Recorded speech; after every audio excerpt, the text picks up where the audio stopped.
Galera, lembrando que essa aqui é a versão pro YouTube e vai conter spoiler, tá? Se você quiser ouvir as versões do Spotify, Deezer e outros agregadores, clica lá para poder ouvir. Bom episódio para vocês. Você está ouvindo o MesaCast do Mesa pra 4.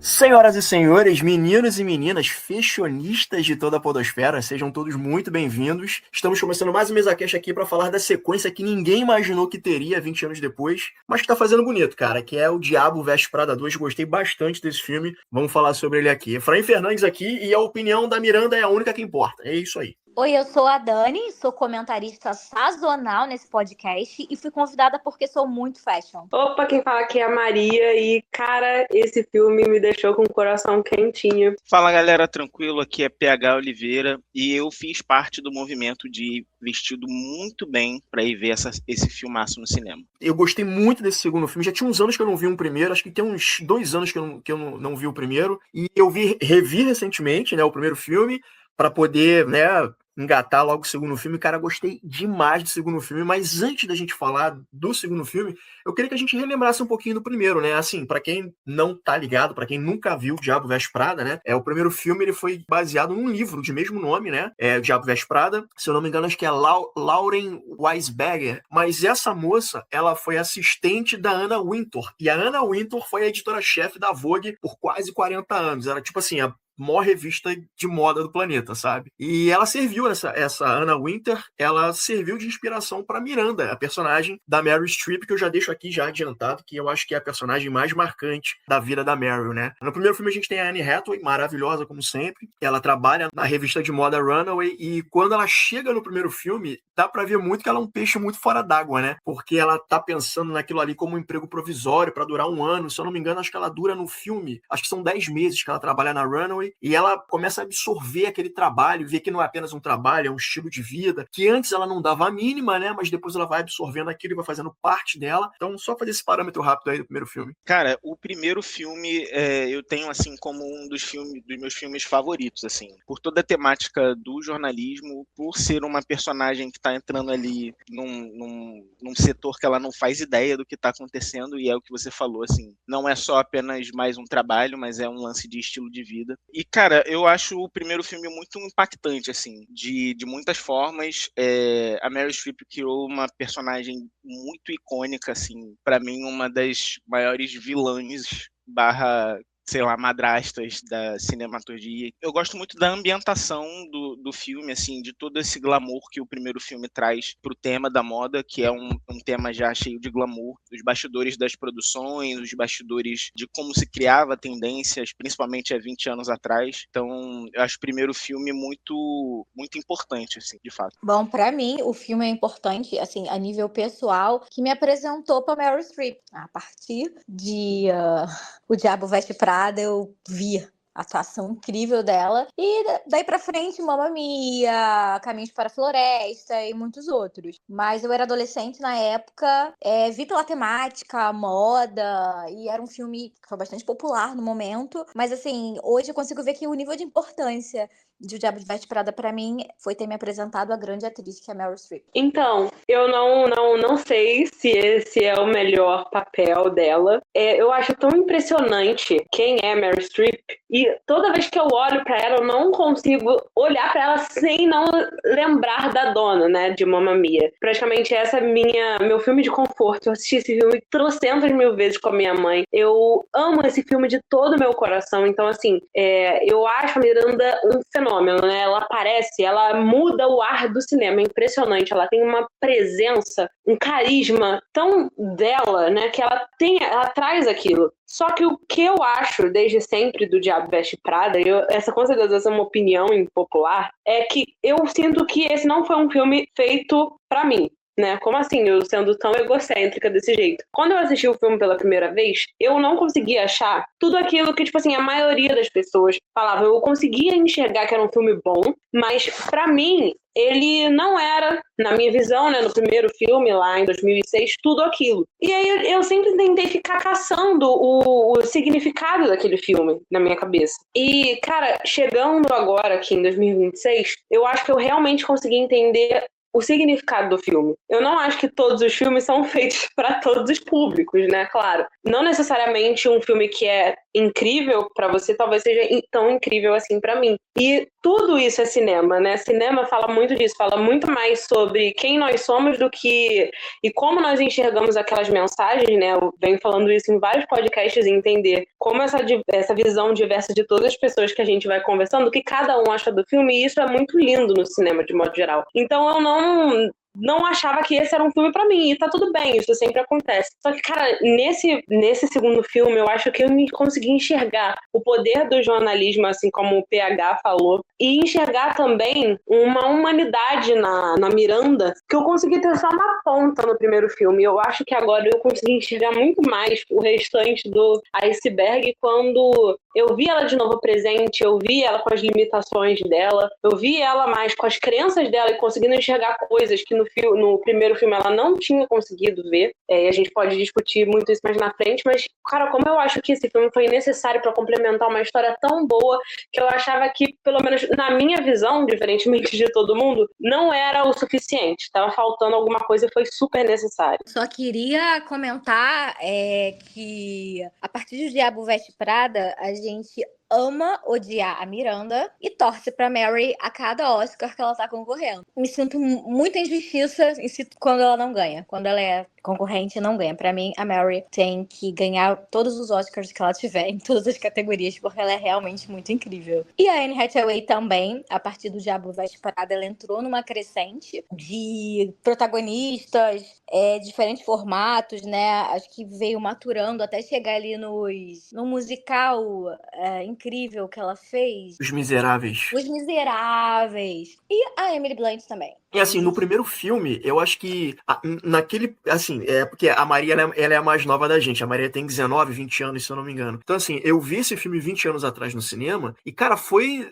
um negócio que eu não achava que eu ia me pegar gostando tanto sobre um filme de moda, sobre esse mundo da moda, sabe? Porque, não sei se é por eu ter uma visão masculinizada da coisa, tá? Isso é uma coisa que, entre aspas, agrada mais mulheres, né? Mas quando eu vi o filme na época no cinema, eu falei assim, cara, eu não lembro se eu fui ver com alguma namorada na época, eu sinceramente não lembro, mas eu lembro de ter visto e falar assim, cara, esse filme é muito bom. E, cara, eu fiquei investido nesse filme a ponto de eu sair falando assim, mano, eu acabei de ver uma parada que não é sempre que eu vejo, sabe? Eu tô vendo o mundo da moda com outros olhos. E foi na mesma época que eu tava começando a trabalhar com fotografia de publicidade, né, e fotografia de moda, que tinha uma certa relação ali, então isso meio que me abriu os olhos um pouquinho. E, cara, a Anne Hathaway, como vocês falaram aqui, eu acho essa menina uma excelente atriz. Na verdade, todos os atores nesse filme aqui estão perfeitos. E eu lembro que a Anne Hathaway, naquela época, ela tinha feito Diário da Princesa, se eu não me engano, então ela já estava ganhando uma certa visibilidade. Eu acho que depois disso, eu não lembro os anos corretos, tá? Mas ela começou a fazer alguns filmes, entre aspas, menores e um pouco mais sérios, né? Pra tentar sair um pouco daquela coisa da menininha, da princesa e tal, mas esse filme, Diabo Veste Prada, cara, esse foi o filme que pra mim lançou ela. E tanto que depois de um tempo ela estourou, né? E o pessoal começou a levar ela mais a sério. O pessoal não via ela apenas como um rostinho bonito.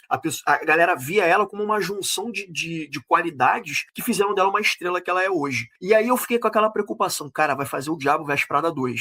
Eu já fiquei inclinado a gostar do filme antes de saber qual seria a história. E, cara, eu saí muito feliz do filme, porque a Anne Hathaway, ela hoje, ela culmina em tudo aquilo que uma atriz deveria ser. Ela é inteligente, não sei se vocês já viram entrevistas dela, mas, cara, ela é inteligentíssima, ela é super posturada, é muito talentosa, eu acho que ela é uma pessoa muito pé no chão, e ela simplesmente é a pessoa que, se você entrega um papel pra ela, ela entrega, ela faz o serviço, sabe? Eu não sei se ela vai alcançar o status de uma Meryl Streep ao longo dos anos, porque a Meryl Streep também é outra que dispensa apresentação. Mas virou essa referência, né?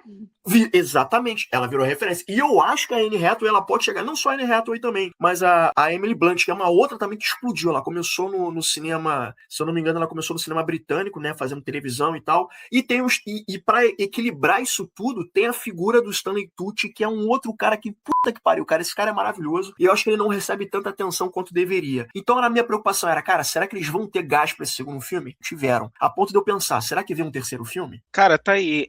Uma coisa que a Maria falou, quando eu vi o primeiro filme, eu achei que a história tava bem se encerrar ali daquela forma meio aberta, meio tipo, então é isso, elas cada uma foram pra um lado ali, a Miranda e a Andy, cada uma foi pra um lado ali, mas eu concordo muito com a Maria de que precisava, assim, retomar essa história e retomar algumas das facetas ali que a gente acabou não vendo, assim. Eu acho, na verdade, que a Meryl Streep, nesse segundo, eu concordo com a Maria também de falar que ela realmente expôs mais o lado frágil da Miranda, que a gente acho que a gente não viu direito assim no primeiro, assim, a não ser algumas das cenas dela ali com as filhas e tocando mais em assuntos pessoais, mas nesse eu sinto que a gente vê mais o lado sensível dela enquanto profissional, assim, muito porque as situações que aconteceram nesse segundo filme são situações onde colocam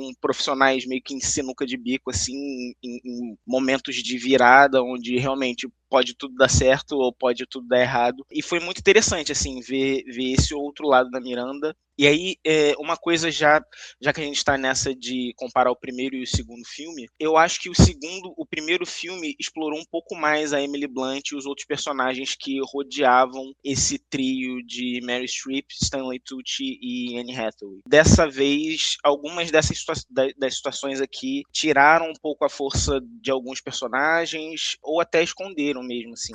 Olha, PH está discordando de você um pouquinho. Por favor. Eu não acho que a Emily Blunt tenha precisado de muito tempo de tela, de muitas falas para mostrar para que veio. Eu adorei a Emily como um ensaio de vilã. Ela era o mal. Ela era o mal encarnado nesse segundo filme. Eles fizeram todo um esforço para fazer com que a Andy e a Miranda tivessem um novo contexto de se reencontrar. Da Andy ter um motivo de voltar a trabalhar na Runaway. Conseguiram. E de que maneira a gente vai justificar a Emily também nesse contexto? Eu acho que eles deram uma boa saída. Gostei bastante, apesar dela ter tido bem pouco tempo de tela. E sobre o seu outro comentário, de que agora a gente vê a Miranda com outros olhos, o contexto é outro, eu acho que o contexto segue sendo o mesmo. Só que o público de O Diabo Veste Prada 1 teve anos de maturação. Sua grande maioria são millennials, que na época que o filme foi lançado eram adolescentes / jovenzinhos, e hoje é uma galera que paga boletos e vê a vida numa outra perspectiva, numa outra ótica. Hoje a gente consegue reconhecer, 20 anos depois, quem era o verdadeiro vilão do filme número 1 era o namorado tóxico. Era o cuzão, entendeu? Que ele era vacilão com a Andy, né? E eu acho que isso se deve ao público mesmo, que envelheceu por questões sociais que hoje a gente discute na internet e etc. Não, super concordo, principalmente com essa parte aí de que o vilão do primeiro era o namorado tóxico. Por isso aí eu achei...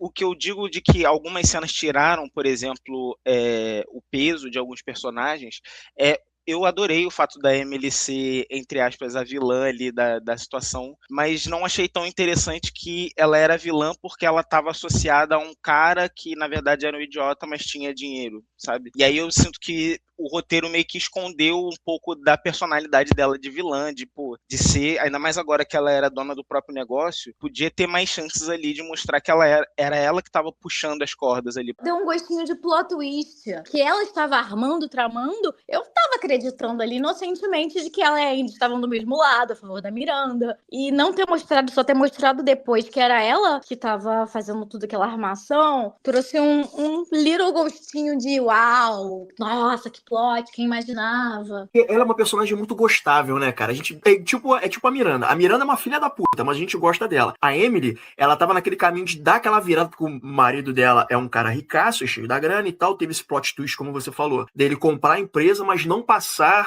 dar o devido destaque pra Miranda e sim pra Emily, né? Só que a Emily, ela é uma personagem que, apesar dela estar fazendo essa vilania, entre aspas, né? Porque assim, mundo corporativo é isso, é um canibalizando o outro. Eu sinto que ela não é uma pessoa execrável, ela não é uma pessoa odiável. Tanto que no final, ela fala pra Andy, né? Ah, não, porque 20 anos atrás eu liguei pra você na tentativa, na esperança da gente ser amigas, né? Uma coisa fora do trabalho. Eu gosto disso porque, apesar de ela ter esse papel de, entre aspas, vilã, eles dão um outro lado, que é o lado humano dela e tal, que é a mesma coisa que fizeram com a Miranda, né? Porque a Miranda, no primeiro, né? Ela era aquela pessoa que as pessoas tinham medo, as pessoas passavam, desviavam dela, ninguém queria estar perto dela, ela tinha diploma de babaca com as pessoas, mas aí tem essa coisa de mostrar o lado humano dela, tem um casamento quebrado, não vê as duas filhas crescendo, que é o que é ressaltado aqui nesse filme. Então, eu sinto que o filme, ele alimenta o outro lado, né? Tipo assim, essa pessoa é filha da puta, mas tem esse outro lado aqui, tem um lado mais que você vai se identificar com a pessoa. Então, eu sinto que ela não chega a ser uma grande vilã, né? E no final, ela e a Andy acabam se reaproximando. E aí, o que me leva a pensar que talvez se houver um terceiro filme,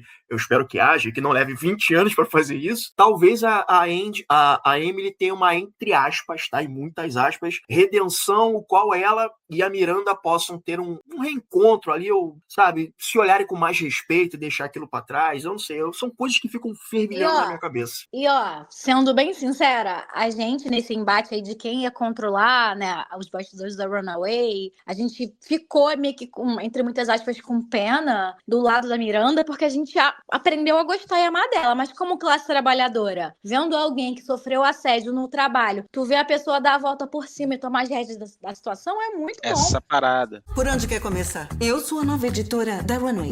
Não pode ser.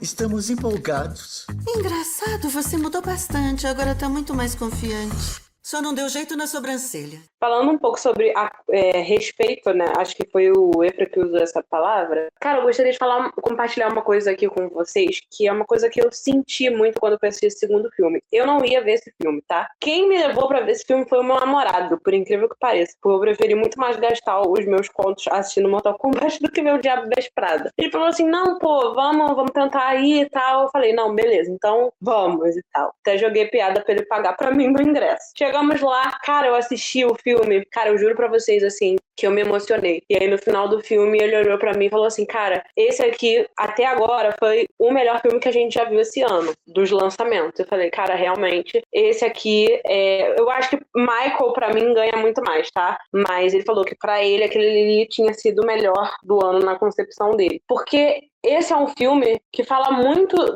ele dá um respaldo, né, dá ali uma sensação tão grande de respeito para uma indústria que é tão vista como uma indústria tão mimizenta, como uma indústria que é vista tanto como infantil, né, que é a moda, né, que é essa riqueza de detalhes que é vista muito mais sobre um âmbito feminino. Acho que a Dani também até citou sobre isso, né, como a moda, ela é infantilizada pelo olhar das outras pessoas, né? A maioria deve falar, poxa, é um filme sobre moda, então deve ser um filme sobre qualquer coisa, deve ser um filme banal, onde a gente vê personagens superficiais, uma indústria sendo banalizada, sendo que não, a moda é muito mais do que isso. A moda é uma indústria bilionária, uma indústria que coloca pessoas que deveriam estar muito acima, muito abaixo daquilo que elas merecem, uma indústria que desmerece muito os seus participantes, ou bem ou mal, é uma competição constante de quem merece estar no topo, de quem merece estar nas passarelas, no tapete vermelho, nas câmeras, na frente de tudo. E, acima de tudo, para mim, é um filme que mostra muito sobre o poder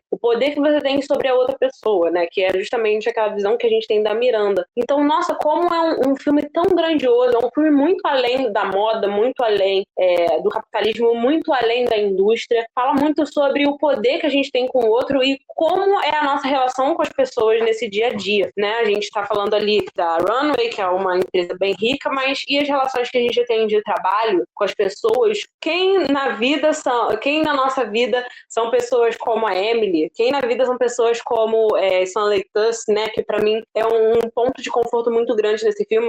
Em algum determinado momento a gente chega nesse tópico aí, porque eu gosto muito dele, eu gostaria muito de falar sobre ele também aqui. E como ele me deixa muito emocionada nesse filme. E como é lindo também ver a Miranda reconhecendo o potencial que a Andy tinha há 20 anos atrás. Ela fala, eu sempre acreditei que um dia você chegaria lá, né? Por mais que ela estivesse ali bêbada, enfim, muito feliz, mas ela fala, eu sempre acreditei que você chegaria onde você está e que você pode conquistar muito mais. Então esse reconhecimento, essa parte mais profunda de quem é a Miranda, muito além daquela chefe durona que jogava o casaco em cima das pessoas, cara, eu achei essa mensagem do filme muito, muito, muito importante, que vai muito além da moda e, enfim, de qualquer coisa ali superficial que a gente possa estar pensando sobre. É muito além pra mim. Só corroborando com o que a Maria trouxe, a moda já mostrou historicamente que ela pode ser instrumento de poder e provocar revoluções. Vivienne Westwood está aí pra isso, né? A moda sendo usada aí pra falar alguma coisa, né? E outra coisa que ela falou aí sobre, o filme mostra as relações de poder dentro do trabalho, como as pessoas se tratam. Caros amigos, a vida corporativa, ela não parece aparece com The Office. Ela aparece com o Diabo Veste Prada às vezes. A Maria falou sobre um momento de reconhecimento, né? Isso é uma coisa que, inclusive, a personagem da Anne Hathaway, ela queria no primeiro filme, né? Porque, assim, ela acha que a Miranda ela é muito ríspida com ela e tal. Ela tá até desabafando com o personagem do Stanley Tucci, né? O Nigel, né? Eu não sei se é Nigel ou se é Nigel. Eu vi dublado, mas enfim. E aí ela tá falando com ele e ela fala assim, minha querida, você espera o quê? Reconhecimento? Um tapinha nas costas e tal? Cara, isso aqui é das coisas do jeito como são. Só que, mesmo havendo essa questão de não ter o reconhecimento, o filme, ele brinda de trazer o reconhecimento, como a Maria falou, né? A Miranda, ela reconhece na Andy, né? Tudo aquilo que ela faz, mas não só com ela, também com o Nigel, porque tem a cena que precisa fazer um discurso lá naquele evento em Milão e tal e tudo mais, e aí ela tá conversando com a Miranda e tá falando, cara, agora é o momento do Nigel, né? Deixa ele apresentar, ele tá esperando por isso, que é uma coisa que aparece no primeiro filme, né? Ele tá esperando ele ter um momento dele, ele nunca teve aquilo, então meio que foi um fechamento de ciclo, sabe? E esse foi um dos momentos, eu acho que pra mim foi um dos pontos altos que emociona, trabalho muito bom. O que faz a gente acreditar que não vai ter um terceiro. Teve uma revolução, teve a Andy recebendo o melhor que ela poderia receber da vida, teve a Emily meio que se vingando da Miranda, ali uma pré-vingança, se tornando amiga. Eu acho que fechou tudo muito bem. Teve o reconhecimento do Nigel. Acho que é isso, encerrou no 2. Não sei se vem o 3 aí, não. A não ser por uma questão mercadológica mesmo, porque tá dando lucro, deu lucro, e se fizerem, outras pessoas vão ao cinema assistir, mas no sentido de narrativa, acredito que tenha fechado muito bem. Concordo com você. Narrativamente, fechou. Só que aí, o diretor, né, o David Frankel, ele foi entrevistado, e aí ele disse que nunca faria um Diabo Veste Prada 2 na época, né? E aí ele foi e fez. Eles encontraram a história certa, demorou-se o tempo pra isso, até encontrar a história certa e tal, não sei por quanto tempo. Mas eu acho que isso... Fran, desculpa te interromper de novo, mas você tá falando aí sobre, teve um segundo, talvez tenha um terceiro e tal, as pessoas voltam atrás, mas eu acredito muito que o Diabo Veste Prada 2 tenha sido feito por uma conta de demanda de mercado. Isso é uma armadilha do capitalismo. E a gente caiu e cairia de novo. Nós, millennials, agora temos poder de compra para comprar coisas que nós não tínhamos dinheiro há 20, 30 anos atrás. Por isso, muitos remakes, muitas continuações. O mercado tem pegado a gente pela nostalgia. E somado ao fato de que cinema de herói já não fatura mais o mesmo, né? E a Disney tá preocupada em fechar o fiscal da forma certinha, da forma bonitinha. E aí, eu vi essa semana que vai ter Toy Story 5. No, God, please, no!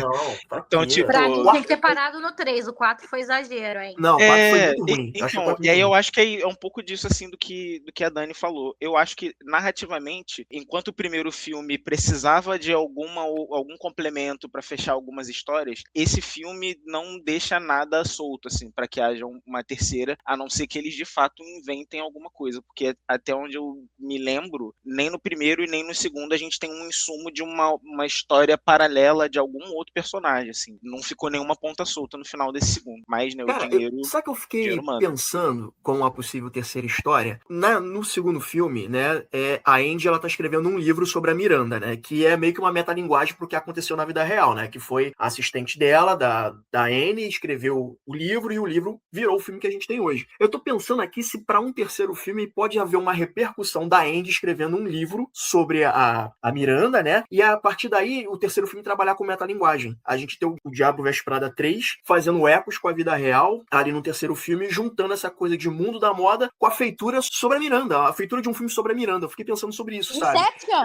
Exatamente o que eu fiquei pensando, brincar com uma metalinguagem aí, misturando cinema, falando um filme dentro do filme, né? Que tá abordando moda e a vida da Miranda, e aí alguma questão ali a ser resolvida. Eu não sei, é uma coisa que me passou pela cabeça, porque com certeza o pessoal tá pensando no terceiro filme. Assim, acho que não precisava não, tá ligado? De um terceiro. Cara, se vier, beleza e tal. Meu namorado vai ter que me convencer de novo, mas assim, não tô brincando, com certeza iria, mas não sei se teria esse peso argumentativo tão bem embasado igual teve esse segundo, sabe? Eu acho que teve muito motivo, por mais que as pessoas falassem, não, terminou bem. Eu também acho que ele terminou bem, mas caramba, eu acho que faltava mais. Então, cara, como é que essa história também terminou bem, esse 2? Assim, eu não vejo um motivo de ter um 3, mas, cara, se tiver, eu acho que também vai ser bem legal, tá? Igual escreveram esse agora, mas pra mim, tá maneiro, pode parar por aí, a história foi foi muito boa, foi incrível. É porque esse filme agora, ele traz uma questão que eu acho muito interessante, que é o impacto do consumo, né, de notícia. Por exemplo,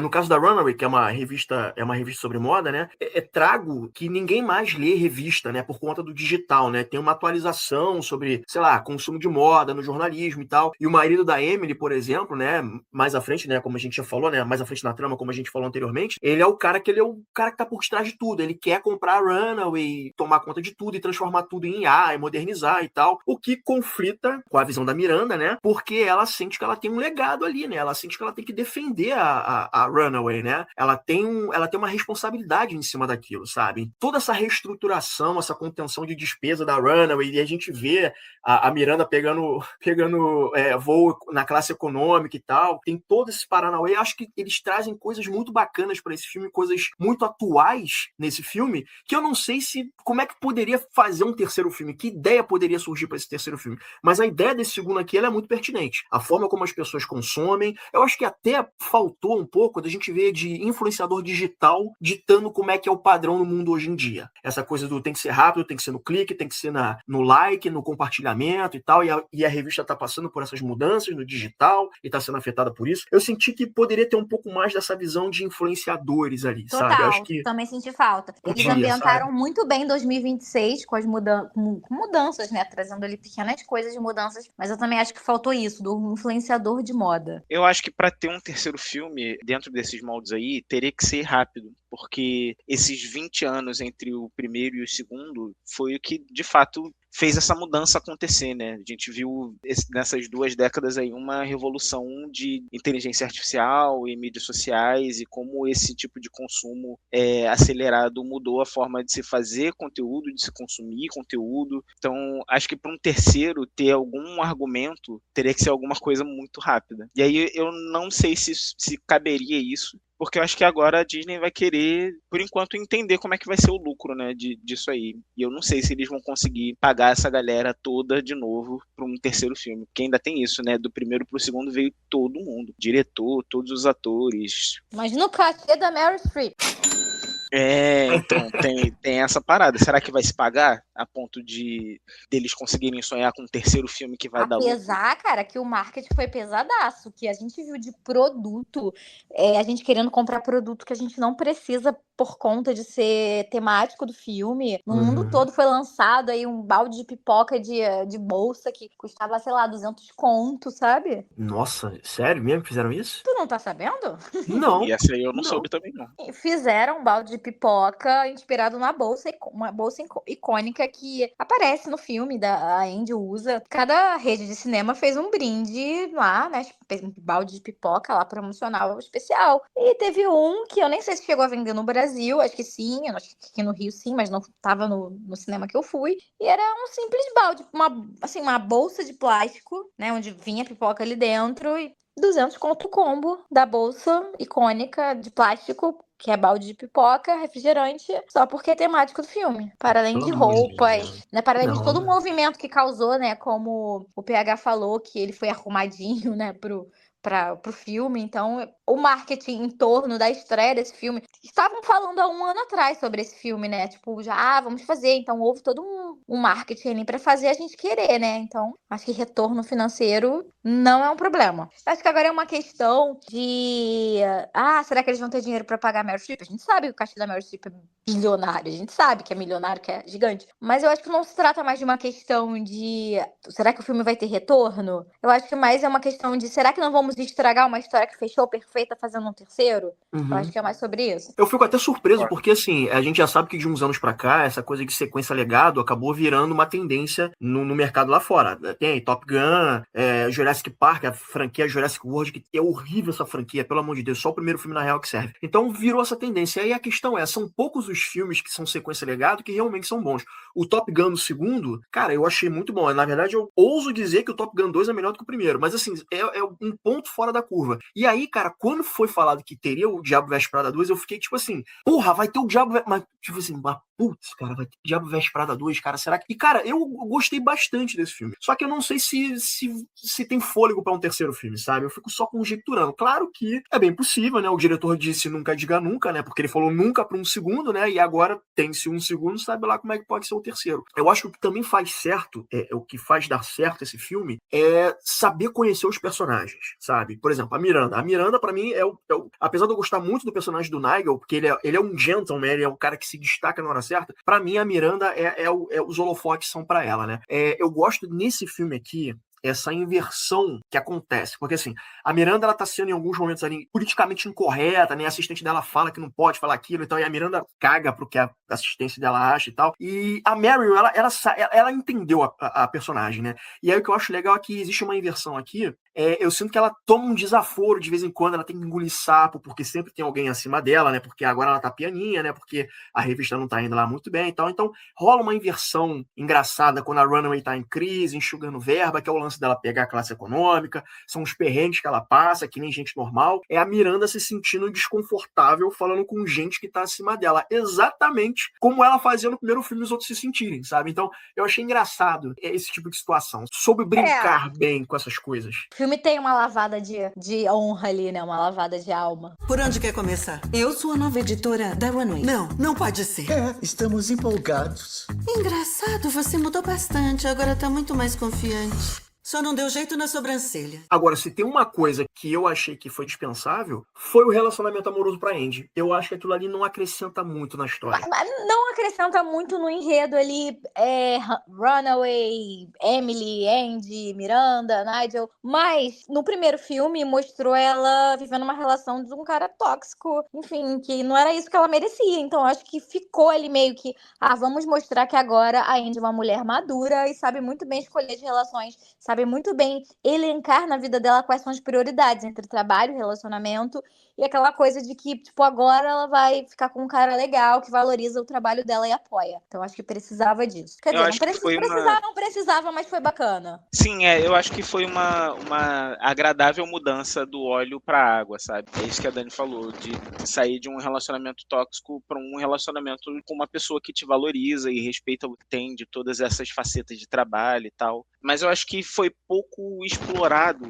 porque eu senti muito isso e com outros personagens secundários, tirando o menino da cadeira, eles são muito descartáveis, assim, eles estão ali para uma cena e aí já vão embora, como o amigo da Andy, que é jornalista investigativo. Pô, ele participa de 2 cenas ali, 2, 3 microcenas e vai embora. Esse relacionamento também, eu sinto que ele acaba sofrendo um pouco desse mal de ser o cara que tá ali e que daqui a pouco vai embora e a gente não precisa se importar tanto com ele, porque ele não vai acrescentar muito nesse enredo de Emily, Andy e Miranda, sabe?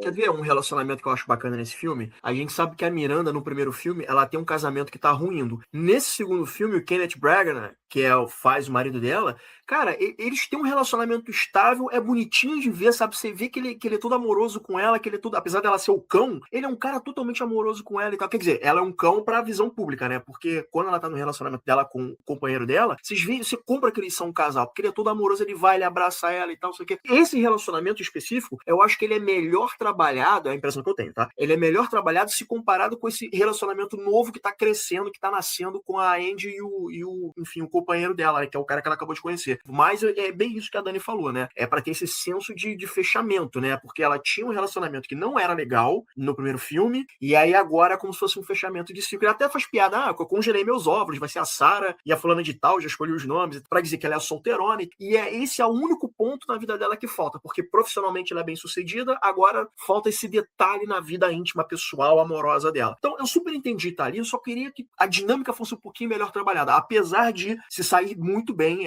porque assim, a Anne Hathaway, qualquer coisa que ela faz, ela faz bem. E arranjar um cara à altura, você compra que o cara é legal, você quer que os dois fiquem juntos, você bate outro e fala, cara, é isso. Eu só queria que fosse um pouquinho melhor trabalhado, assim, eu acho que ficou um pouco escanteado, mas eu super entendi a função daquele cara ali na história pra dizer, agora é um ponto final, é só o que faltava na vida da Andy. Vocês estavam falando sobre escanteios, né? Falando disso, tem um assunto meio polêmico pra tratar aqui sobre excluídos, tá? Nesse filme, olha só. A gente teve, né, algumas participações especiais, tipo assim, bem especiais mesmo nesse filme. A gente teve o Anthony Tolles, né, do New York Knicks, jogador de basquete. A gente também teve a Gaga. Inclusive, eu não sabia que a Gaga tá nesse filme, por incrível que pareça. Olha isso. Acho que talvez todo mundo sabia, menos eu. Mas Eu assim, também uma coisa não sabia. Foi uma Pô, surpresa. eu fiquei pra mim. muito surpresa. Uma Eu fiquei ótima muito surpresa quando eu vi. surpresa. E tipo assim, sempre teve, né, dessas participações assim, Gisele Bündchen infelizmente não esteve, né, igual ela teve no primeiro filme, e a presença dela foi bem legal, a gente se sente ali um pouco representado e tal, mas uma coisa que assim, a gente não comentou aqui sobre, é sobre exclusões, a Sydney Sweeney ia aparecer no final desse filme, vocês sabiam? Inclusive ela fez as gravações. É mesmo? Conta esse Ela babado. fez Será que é porque ela é uma gravações. pessoa polêmica e resolveram tirar ela pra Exatamente. atrelar? Pois é, queria comentar sobre isso. Ela ia aparecer, se não me engano, talvez numa cena pós-créditos ou numa cena final, ela sendo a própria Sydney Sweeney, indo ali na loja comprar alguma roupa pra ela, ou sei lá, comprar alguma roupa da própria marca dela, né? Porque ela tem uma marca de roupa, alguma coisa assim, e cortaram a cena dela. Ela não teve uma maluquice aí que ela tava vendendo a água que ela tomou banho, ela não tem um lance desse que ela ia fazer? Mas isso foi há um tempo atrás, antes daquela polêmica toda da American Eagle. Polêmica do Foi jeans, do Have a Good Jeans. Isso. Essa foi a que explodiu muito, que ela ficou, assim, realmente muito mais conhecida do que ela já era, né? Ela ficou muito conhecida em Euphoria. Depois de Euphoria, teve também essa polêmica desse sabonete aí, desse bendito sabonete, que até hoje eu não entendi isso, não sei nem se foi pra venda esses sabonetes. E depois teve essas polêmicas com a American Eagle, que foi o que explodiu o nome dela e tal, e enfim, ela entrou ali, ela foi a pessoa mais influente do ano, né? A artista mais influente do ano, salvo engano, por conta dessa polêmica, e a partir dali também foram surgindo muitas outras, até agora que a gente chegou em Euphoria, né, que é ela fazendo aquele papel todo no OnlyFans e tudo mais, que assim, de modo geral eu não assisto Euphoria, tá, eu acompanho muito de fora, mas a galera critica muito, não somente da Sydney Sweeney, mas também de todos os outros personagens que estão super superficiais, enfim. Tô só comentando aqui da polêmica porque eu achei isso muito,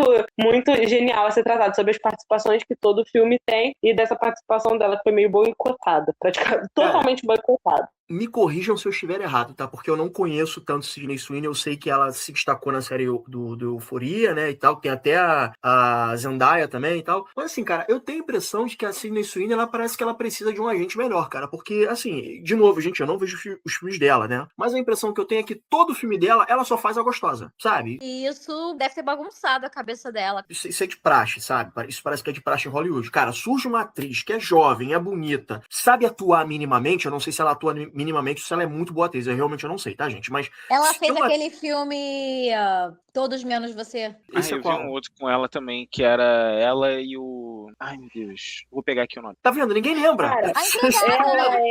Cara, eu posso ser bem honesto? Eu acho que ela atua bem. Infelizmente, eu acho que ela só aceita papéis, muitas das vezes, muito ruins. Mas, por exemplo, cara, a Cassie tem uma baita história, tá? Infelizmente, aí acabaram deixando ela se escorregar demais numa história assim como também outras personagens e tudo mais, mas infelizmente assim, ela acaba aceitando papéis muito superficiais. Eu acho que ela é sim uma boa atriz. Eu acho que por conta das polêmicas as pessoas também acabaram encarnando muito sobre ela e tudo mais, porque realmente muitos e muitos vacilos aí da parte dela. Eu também concordo sobre esse lance de agência e tudo mais, e estar muito na mídia também fez com que ela acabasse caindo muito mais nessa e não dando pronunciamentos certos também sobre algumas responsabilidades que ela deveria assumir ao longo do tempo. Mas eu acho assim que ela é uma boa atriz. Ela só cai nessa pilha de aceitar papéis muito toscos muitas das vezes. Por exemplo, esse filme que ela fez também com a Amanda Seyfried, né, e juntando com Mamma Mia com a Meryl Streep e a Amanda Seyfried, A Empregada. Cara, achei um filme muito legal, muito engraçado, mas, cara, não consigo enxergar uma baita de uma atuação da Sydney Sweeney nesse filme, além do mínimo superficial, né? Eu acho que a Amanda Seyfried dá muito um show de careta, um ótimo show de surto, loucura e tudo mais, e a gente vê ali uma Sydney Sweeney que tá se contentando muito entre ser o básico e ser realmente aquela personagem muito bonita bonita e tudo mais. Enfim, se não fosse toda essa parte sem noção e tudo mais, acho que ela poderia ser muito mais do que ela é, sabe? Eu concordo que acho que ela aceita papéis muito, de personagens muito superficiais mesmo, assim, nada muito trabalhado, talvez, assim. Mas aí tem que ser o de agente dela profundidade. o agente dela, a pessoa responsável pela carreira dela, tem que também indicar ela, né, sobre quais escolhas a fazer. Eu só ia dizer um contraponto de um filme que eu achei a atuação dela boa, que é esse que eu tava falando, que é Observadores, com o Justice Smith. Eu vi esse filme. Pô, esse filme é muito legal e tem um plot twist, assim, que você não espera que aquilo vai acontecer, e ela traz uma atuação legal, assim. O que provavelmente deve ter pesado para terem cortado essa participação aí também é o fato de que ela também, um pouco por conta dessas polêmicas aí do jeans, ela se aproximou muito da direita conservadora nos Estados Unidos. Uhum. E a Disney, ela tenta ter esse modo meio polido de não tocar em muitos assuntos. Com certeza ela foi cortada por conta dessas duas últimas polêmicas, com certeza. Para não ser injusto com a Sydney Sweeney, tá? Tem esse filme aí que você falou, que é da Netflix, né? Tem o que é com Justice Smith, né? Que eu acho um bom ator. Imaculada também. Tem um filme que ela Isso que eu ia falar. O Imaculada. Esse Observadores é da Amazon. É da Amazon, né? Esse Imaculada, eu vi que é um filme de terror, tá? Eu acho que ela manda bem. Eu achei o filme meio qualquer coisa, mas assim, eu senti que ela manda bem e eu fui arrastado no cinema pra ver esse filme da empregada, que eu achei uma merda sem tamanho e eu tive que fingir que tava adorando aquela porra. Mas assim, eu acho que ela é uma atriz que ela tem potencial, tá? Mas eu acho que ela tem que gerir melhor o que ela quer fazer, porque assim, é como eu tava falando antes, né? Às vezes aquela coisa, a atriz é nova, ela é bonita, ela tem um sex appeal, ela fica bem na frente da câmera, ela é sedutora, ela é gostosona e tal, e tem uma atuação que é ok. O problema é que se a carreira dela ficar apenas pautada na sedução que ela traz, fazendo aquele mesmo tipo de personagem, eu acho isso um problema, tá? Se isso não é um problema pra ela, se isso tá rendendo pra ela filmes e pagar as contas dela, show. Mas eu acho que ela precisa se desafiar um pouco mais enquanto atriz e não ficar apenas pagando peitinho, bundinha de fora, cena de sexo e tal. Eu acho que pode ser um pouco além disso. Ela fez um filme de boxe agora, há pouco tempo, que eu não lembro agora o nome do filme, mas o filme foi execrado, o filme parece que não é tão bom assim, que eu sinto que é uma tentativa dela de tentar sair um pouquinho disso, né? Mas enfim, ela tá envolta com polêmicas e tal, e eu não sabia que ela estaria aqui no Diabo Veste Prada 2, eu não fazia ideia, né? Hashtag Sidney sai da caixa, sai da caixinha. Por onde quer começar? Eu sou a nova editora da Runway. Não, não pode ser. Estamos empolgados. Engraçado, você mudou bastante. Agora tá muito mais confiante. Só não deu jeito na sobrancelha. Gente, me senti vendo um filme da Disney. Vários easter eggs espalhados pelo segundo filme que fazem relação com o primeiro filme. Tem uma hora que a Andy passa pela rua e vê um camelô vendendo 2 cintos. 2 cintos? Puta merda. Sensacional. As gêmeas. Incrível. Quando ela vai pros Hamptons, na casa de praia, parecem 2 meninas iguais, assim, 2 jovenzinhas iguais, são as gêmeas.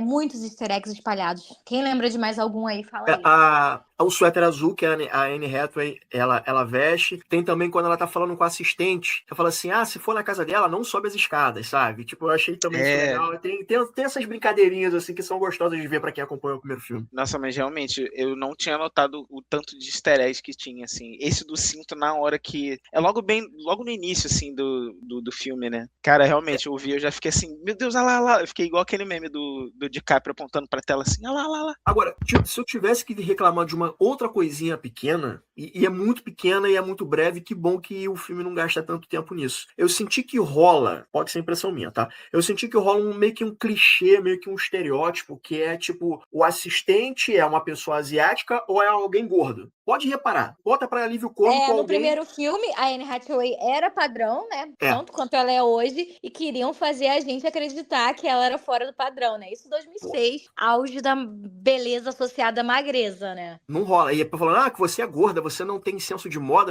Ela até não tinha, a personagem até não tinha senso de moda, mas assim, botando ela pra gorda, pra feia, como se ela fosse a pior coisa do mundo. Eu, gente, não é possível. Porra, a mulher maravilhosa. Sabe? Pô, rola até uma piada, né? Que assim que ela chega lá, o Nigel vira pra ela falar, que saudade do meu manequim 36. Como se isso fosse ruim, né?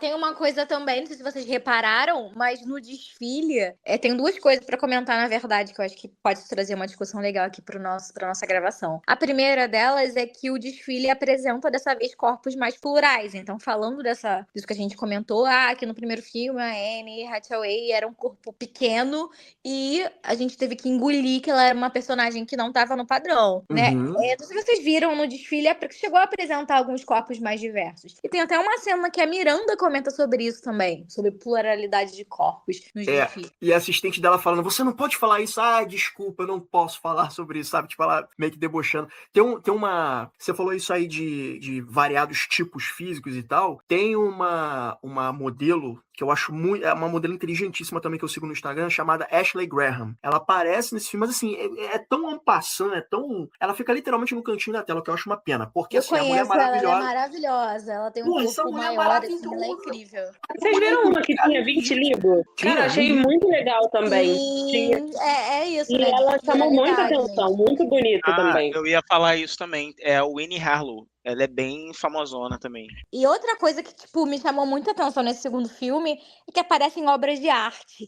O que traz pra gente uma mensagem oculta de, tipo, a moda, ela até tá mais diversa, ela até tá mais plural. Mas determinadas camadas da moda, ela é seleta, ela é pra poucas pessoas, assim como a arte com A maiúsculo que tá dentro dos grandes museus pelo mundo, sabe? Eu acho que ela trouxe essa mensagem. Não sei, pode ter sido uma pira muito louca da minha cabeça. Não é pira não. Não é pira mas não, eu porque acho em que, fotografia... Tipo assim, olha, evoluímos.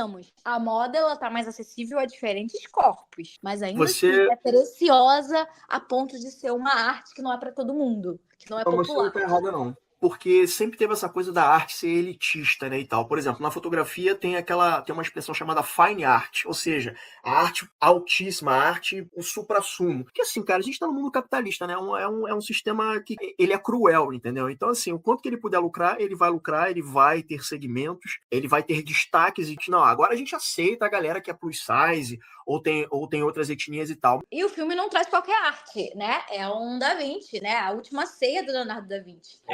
Ela é bastante segmentada, podemos assim dizer. Voltando aí para a época da faculdade, é o que se chama de alta cultura e baixa cultura, né? Eu gosto de como eles aproximam a moda desse lugar de alta cultura, mas ao mesmo tempo eu sinto que isso é um pouco exclusivo, assim, exclusivo no sentido ruim mesmo. Eu sinto que tem mais... Excludente mesmo, né? Excludente, exatamente. Essa é a palavra, na verdade, excludente. Pô, vocês querem ver um exemplo de ser excludente? Porra, o show da Shakira aqui no Rio, meu amigo. Os caras, porra, o bagulho é na praia, aquilo é público, e os caras meteram área VIP na porra de uma praia que é pública, mano. Caceta.